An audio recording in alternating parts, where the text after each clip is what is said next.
Bienvenue au bulletin d'information à Top News. Bonjour à tous. Au sommaire. Jafari. La deuxième rencontre consultative de Moscou est parvenue pour la première fois à un document unifié. Les forces de sécurité intérieure arrêtent un important membre de l'État islamique par pure coïncidence. Des combattants de tribus s'emparent de l'unique terminal gazier du Yémen. L'Iran espère recevoir des batteries anti-aériennes russes S-300 en 2015. Voici les détails.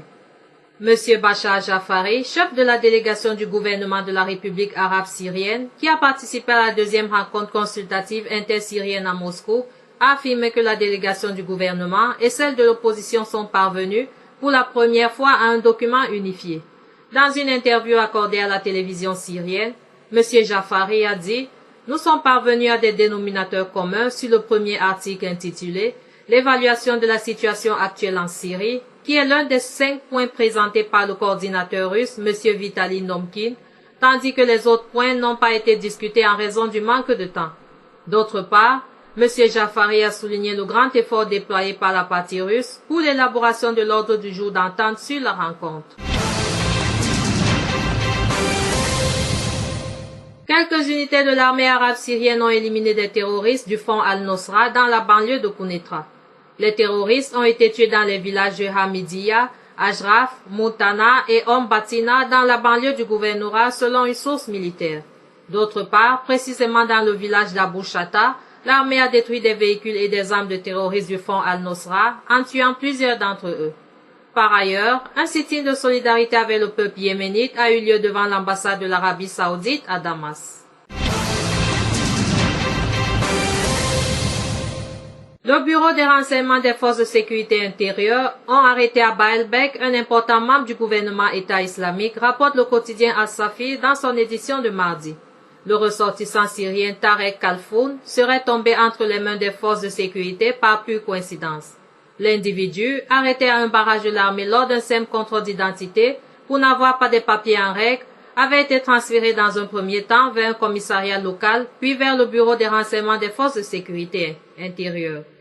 Lors des investigations, le portable de Tarek Kalfoun a livré de précieuses informations.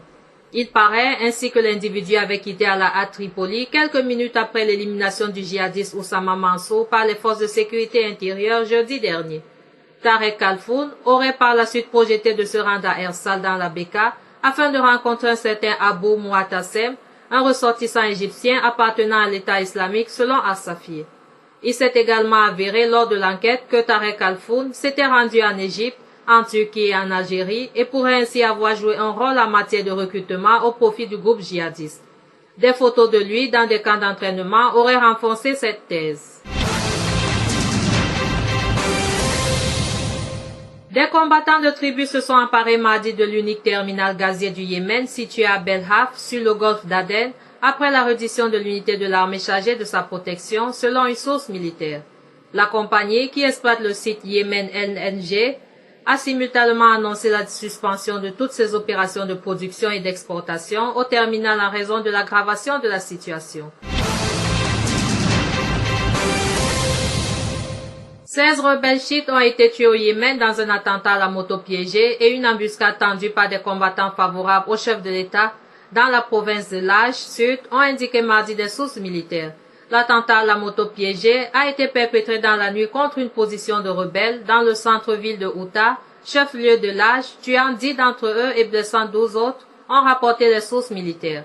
Des combattants embusqués dans un secteur au nord de Outa ont en outre attaqué au lance-roquettes RPG un véhicule des rebelles, tuant 6 de ses occupants et blessant un 7e, ont ajouté ces sources.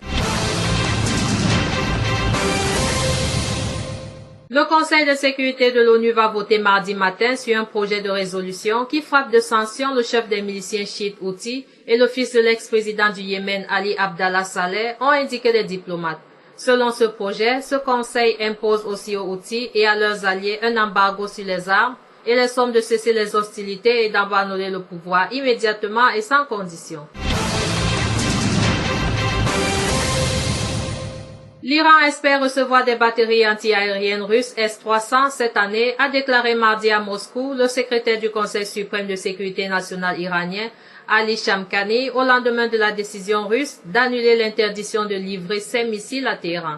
Le président russe, Vladimir Poutine, a mis fin hier lundi à l'interdiction de livrer des missiles S-300 à l'Iran, estimant que l'accord cadre signé à Lausanne entre les grandes puissances et la République islamique le permettait sans attendre une éventuelle levée des sanctions. Autre titre. 2 attentats à la voiture piégée dans l'agglomération de Bagdad, dont l'un à proximité d'un hôpital, ont fait au moins 8 morts mardi selon des sources de sécurité et médicales.